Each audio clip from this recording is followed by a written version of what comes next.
सर्वप्रथम मैं माँ सरस्वती को वंदन करता हूँ। तत्पश्चात आप सभी को नमस्कार, जोहार, अभिनंदन।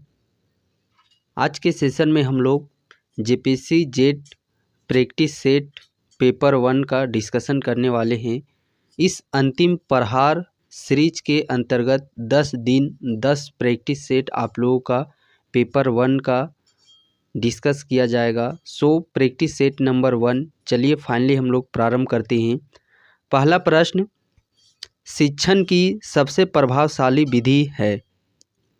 ऑप्शन है व्याख्यान विधि, प्रदर्शन विधि, चर्चा विधि या फिर इंटरैक्टिव विधि। तो शिक्षण की सबसे प्रभावशाली विधि की बात करते हैं, वो है हमारा इंटरैक्टिव विधि। नेक्स्ट प्रश्न है, सूक्ष्म शिक्षण का मुख्य उद्देश्य है। सूक्ष्म शिक्षण का मुख्य उद्देश्य क्या है? Micro teaching.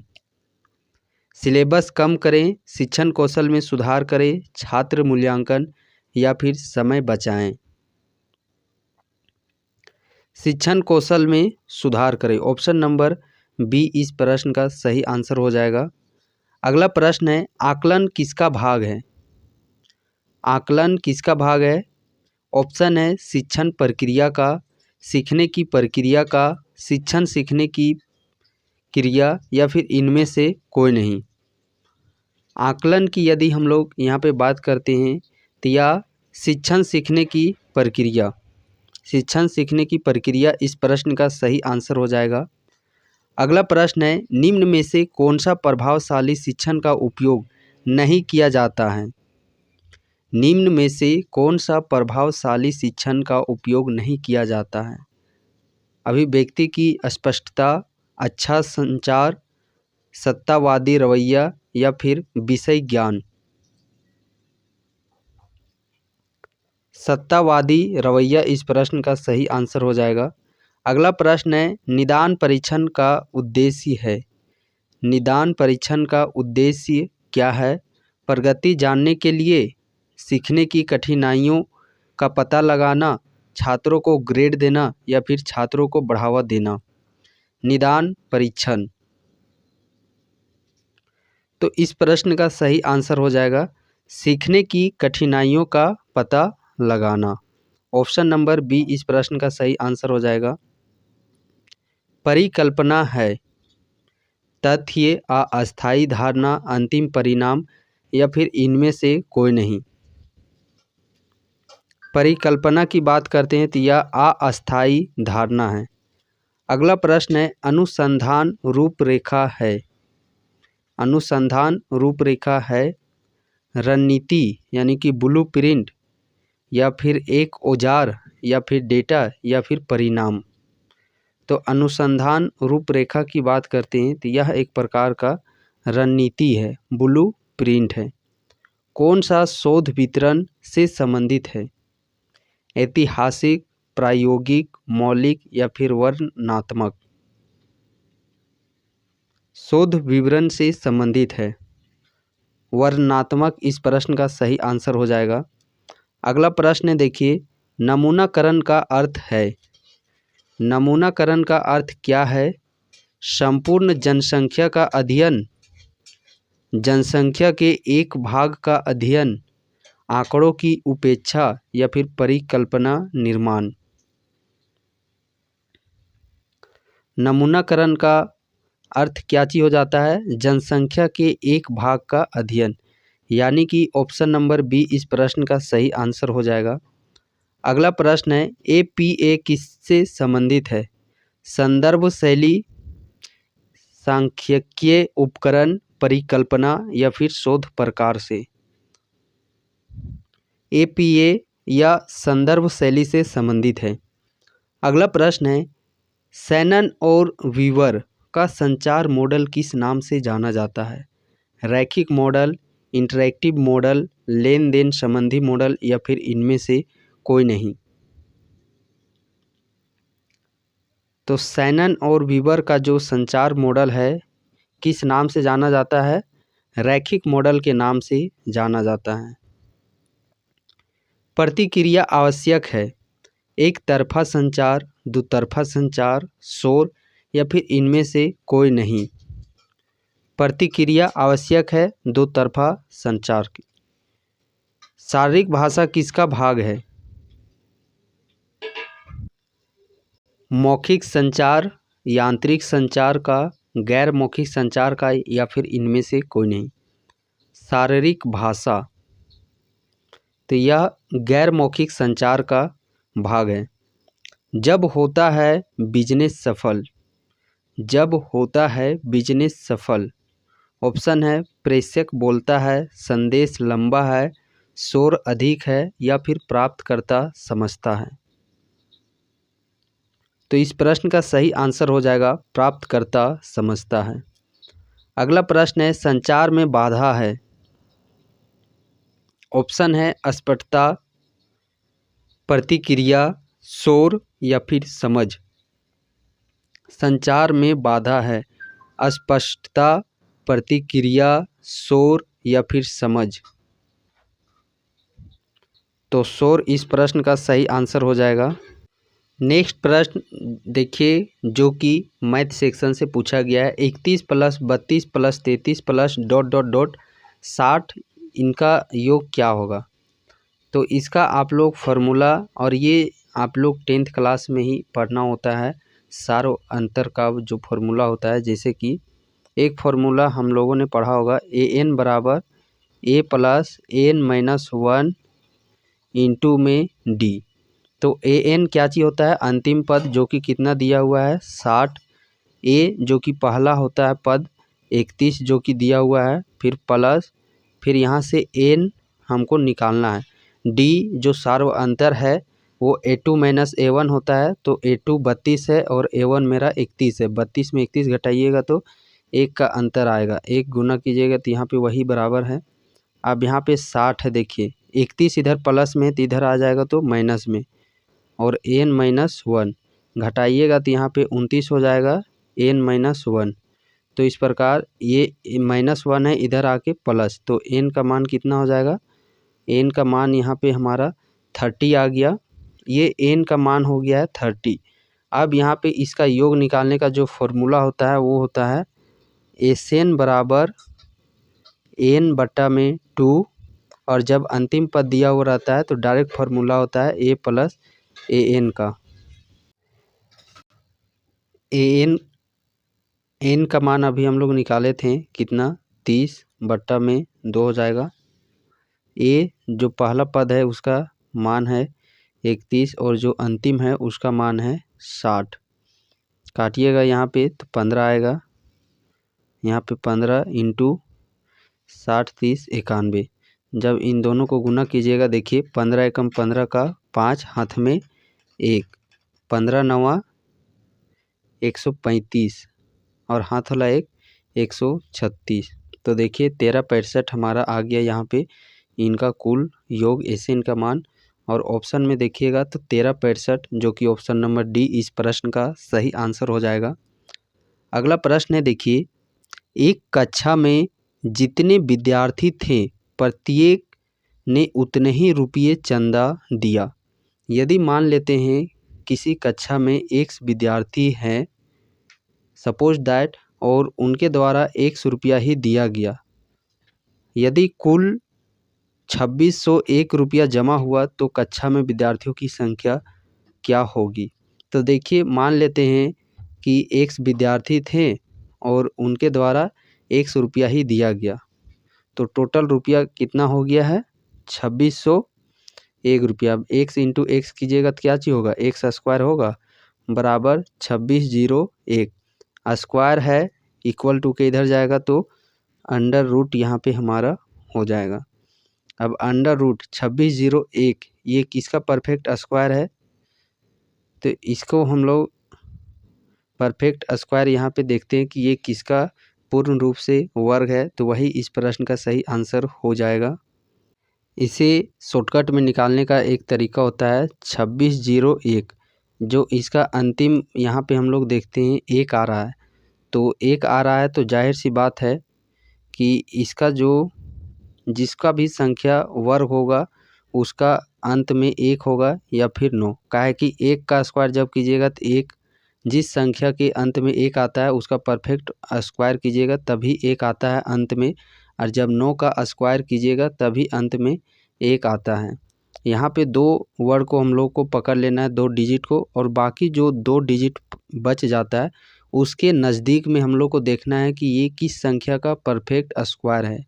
तो एक हम लोग यहाँ पे देख पा रहे हैं 5 का 25 26 के नज़दीक है, और एक है 6 36, इन्हीं दोनों के नज़दीक में है।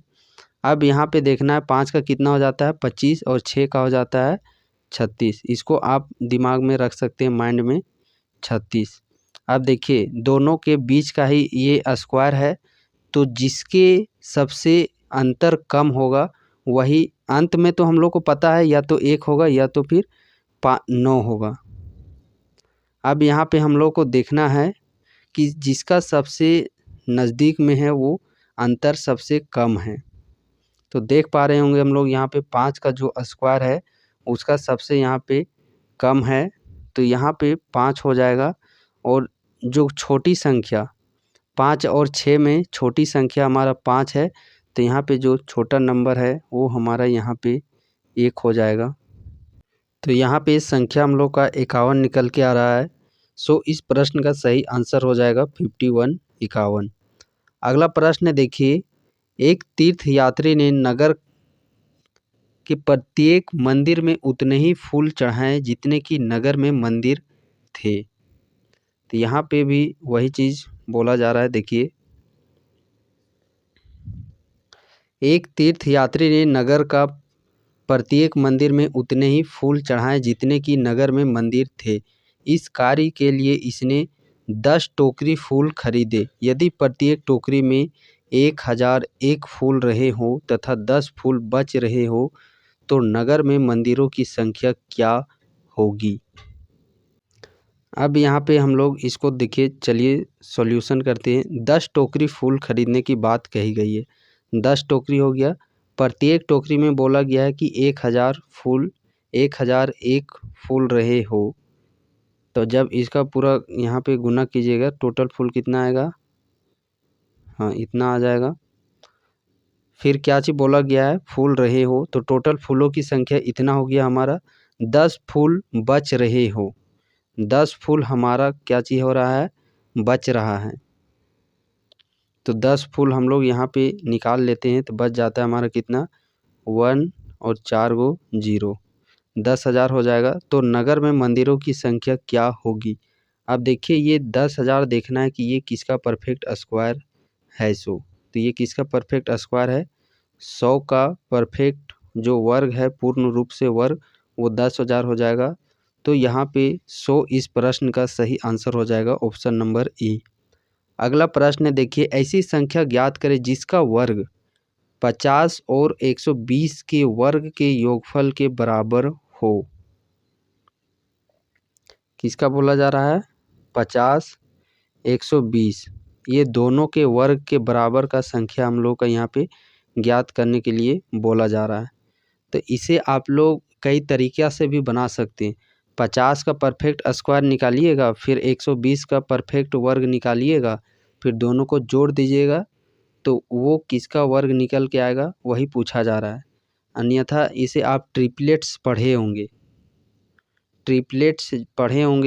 तो यहाँ पे देखिए 5 12 13 का एक ट्रिपलेट्स पढ़े होंगे।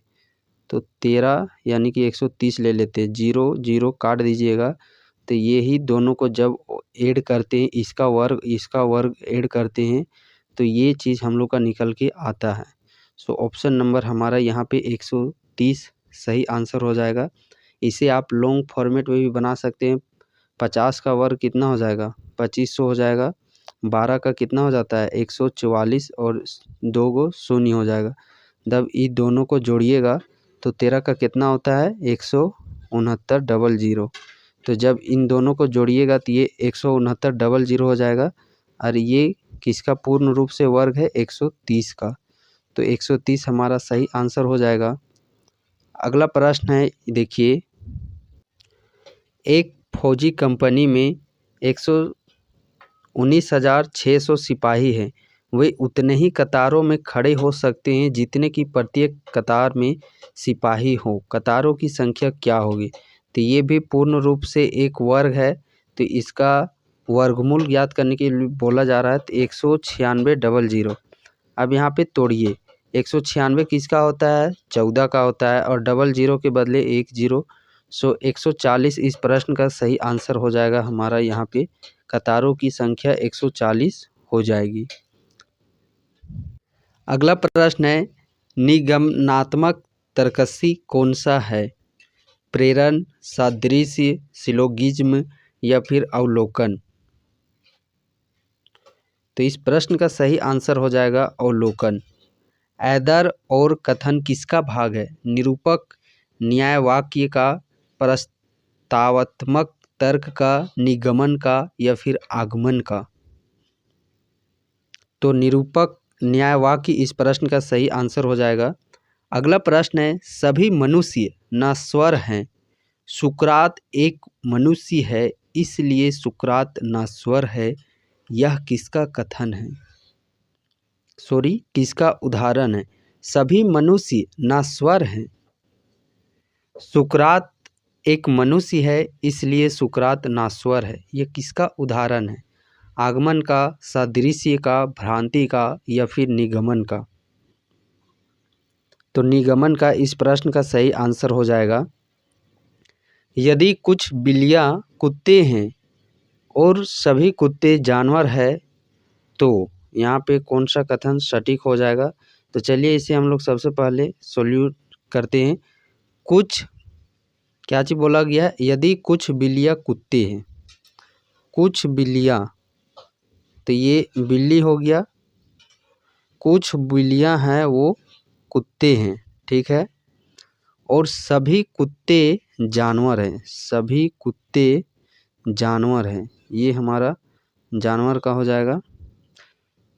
तो फिर यहाँ पे देखिए 4 ऑप्शन है। कुछ बिल्लियाँ जानवर है, तो कुछ बिल्लियाँ जानवर हैं, हाँ ये तो बिल्कुल सही बात बोला जा रहा है कि कुछ बिल्लियाँ जानवर यहाँ पे नज़र आ रही है। कोई भी बिल्ली जानवर नहीं है, तो ये गलत कथन है। सभी बिल्लियाँ जानवर है, नहीं ये भी गलत कथन है। इनमें से कोई नहीं, नहीं ये भी गलत कथन है। एक तो सही हो रहा है, तो ऑप्शन नंबर ए हमारा यहाँ पे सही आंसर हो जाएगा। तर्क में भ्रांति का अर्थ है सही तर्क, गलत तर्क, तटस्थ तर्क या फिर इनमें से कोई नहीं। तो गलत तर्क इस प्रश्न का सही आंसर हो जाएगा। आंकड़ा व्याख्या में पहला चरण है आंकड़ा संग्रह, आंकड़ा प्रस्तुति, आंकड़ा विश्लेषण या फिर आंकड़ा निष्कर्ष। तो आंकड़ा संग्रह इस प्रश्न का सही आंसर हो जाएगा। पाई चार्ट का उपयोग किसे दर्शाने हेतु होता है? समय श्रृंखला आंकड़े, रैंकिंग, भाग से संपूर्ण संबंध या फिर इनमें से कोई नहीं।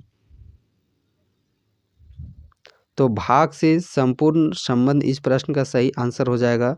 माध्यिका है मध्यमान, उच्चतम मान, औसत मान या फिर इनमें से कोई नहीं। तो माध्यिका की बात करते हैं, यह एक मध्य मान है।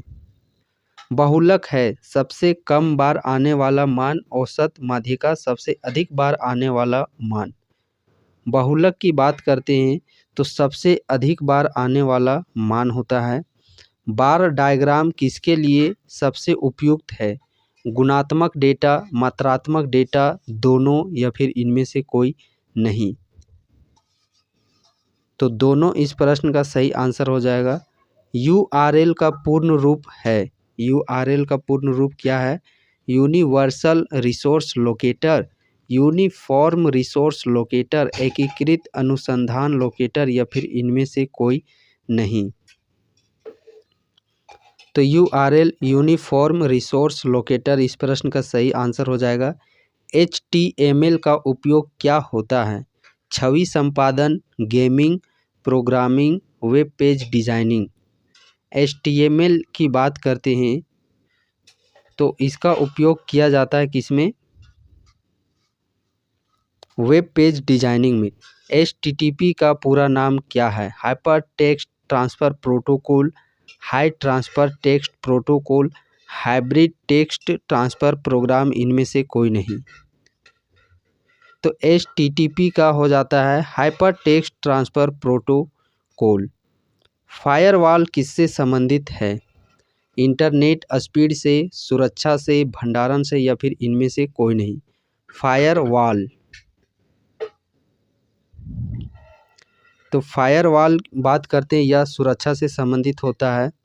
ओपन सोर्स सॉफ्टवेयर का एक उदाहरण है MS ऑफिस, विंडो, फोटोशॉप या फिर लिनक्स। ओपन सोर्स सॉफ्टवेयर का एक उदाहरण है, तो लिनक्स इस प्रश्न का सही आंसर हो जाएगा। चिपको आंदोलन संबंधित है पानी से, वायु प्रदूषण से, वन संरक्षण से या फिर मिट्टी से। चिपको आंदोलन वन संरक्षण से संबंधित है। अनंत प्रभाव पुरातन कारण होता है।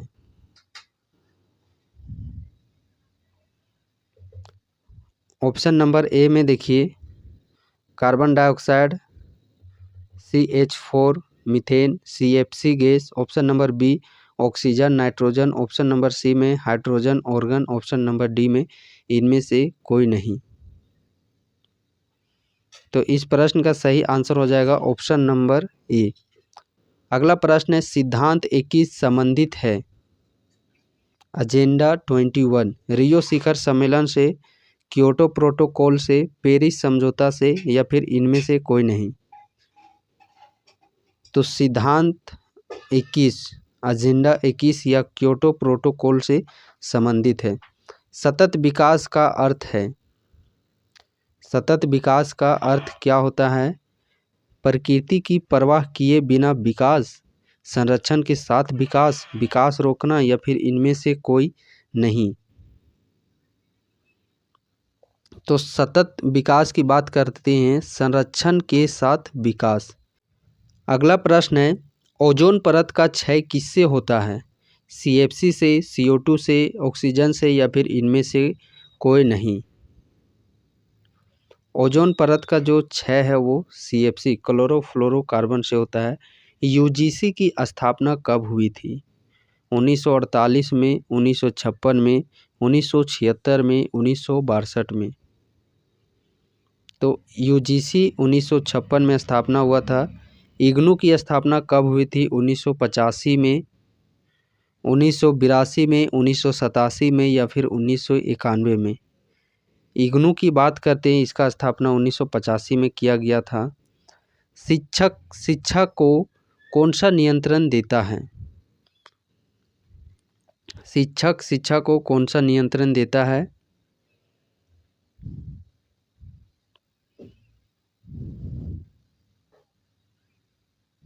तो इस प्रश्न का ऑप्शन नंबर बी सही आंसर हो जाएगा NCTE। NAAC NAA का उद्देश्य है प्रत्यायन और गुणवत्ता आश्वासन, इंजीनियरिंग कॉलेजों का विनियमन, फंडिंग या फिर भर्ती। तो इस प्रश्न का सही आंसर हो जाएगा प्रत्यायन और गुणवत्ता आश्वासन। ऑप्शन नंबर ए इस प्रश्न का सही आंसर हो जाएगा। अगला प्रश्न देखिए NEP 2025 का मुख्य फोकस है व्यावसायिक कौशल और बहुविषयक शिक्षा, केवल अनुसंधान, केवल प्रौद्योगिकी या फिर इनमें से कोई नहीं। तो इस प्रश्न का जो सही आंसर हो जाएगा वो हो जाएगा व्यावसायिक कौशल और बहुविषयक शिक्षा। ये NEP 2020 यहाँ पे आप लोग समझिए इसको। अगला देखिए 5 प्रश्न है जो कि आप लोग का पैसेज का रहने वाला है गद्यांश से। और गद्यांश बनाने का जो तौर तरीका होता है कि आप सबसे पहले जो पैसेज है उसको तुरंत बहुत ही कम समय में पढ़ने का प्रयास करना है। उसके बाद फिर क्वेश्चन को देखना, फिर पुनः गद्यांश को देखना, फिर क्वेश्चन, फिर गद्यांश। तो देखिए हम लोग एक बार चलिए जल्द में पहले गद्यांश को पढ़ लेते हैं। समय का सदुपयोग करना जीवन की सबसे बड़ी कला है। जो लोग समय को व्यर्थ गवा देते हैं वे जीवन में कभी सफल नहीं हो पाती। समय ही जीवन है और समय ही सफलता है। आलस ही समय का सबसे बड़ा शत्रु है। यदि व्यक्ति प्रतिदिन अपने कार्य को समय पर करता है तो उसे भविष्य में पछताना नहीं पड़ता। छात्र यदि अपने समय का सही उपयोग करे तो निश्चिंत ही अच्छे अंक प्राप्त कर सकते हैं। व्यापारी यदि समय पर सौदा करे तो लाभ कमा सकता है। समय का महत्व केवल व्यक्तिगत जीवन में ही नहीं बल्कि राष्ट्रीय जीवन में भी है। जो राष्ट्र समय का महत्व समझते हैं वही प्रगति करते हैं। ये है देखिए फुल गद्यांश। अब क्वेश्चन देखिए, जीवन की सबसे बड़ी कला क्या है? तो ऑप्शन चलिए देखते हैं। धन कमाना, समय का सदुपयोग, मित्र बनाना या फिर परिश्रम करना। जीवन की सबसे बड़ी कला क्या चीज़ है? तो जीवन की सबसे बड़ी कला है समय का सदुपयोग करना। यहाँ पे आप लोगों का हाईलाइट भी कर दिया गया है ताकि आप अच्छे से यहाँ पे देख सके समय का सदुपयोग करना। अगला प्रश्न देखिए, समय का सबसे बड़ा शत्रु कौन है? ईर्ष्या, आलस्य, गरीबी या फिर क्रोध। तो समय का सबसे बड़ा शत्रु है आलस्य। छात्र सफलता कैसे पा सकते हैं? दूसरों पर निर्भर रह के, खेलकूद में भाग लेकर, मित्रों के साथ घूमकर या फिर समय पर पढ़ाई करके। तो छात्र सफल कैसे हो सकते हैं? समय पर पढ़ाई करके। राष्ट्र कब प्रगति करते हैं? जब वे युद्ध करते हैं, जब वे गरीब होते हैं, जब वे समय का महत्व समझते हैं या फिर जब वे अन्य देशों की नकल करते हैं। तो राष्ट्र कब प्रगति करते हैं? जब वे समय का महत्व समझते हैं। यहाँ पे गद्यांश में भी आप लोग देख सकते हैं कि राष्ट्र तभी सफल होते हैं जब वो समय का महत्व को समझते हैं। और छात्र सफल कब होते हैं? सफलता जब समय का सही उपयोग करते हैं। अंतिम प्रश्न है देखिए, इस गद्यांश का संदेश क्या है? इस गद्यांश का संदेश क्या है? समय अमूल्य है, समय व्यर्थ है, समय का कोई महत्व नहीं, समय केवल छात्रों के लिए है।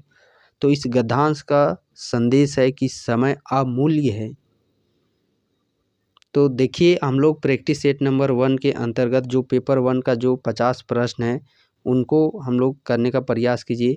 अब आप लोगों को खुद का असेसमेंट करना है कि इन 50 प्रश्न में से आप कितने सही कर पा रहे हैं और कितने गलत कर पा रहे हैं। और हाँ, ये 10 दिन 10 प्रैक्टिस आप कर लीजिए।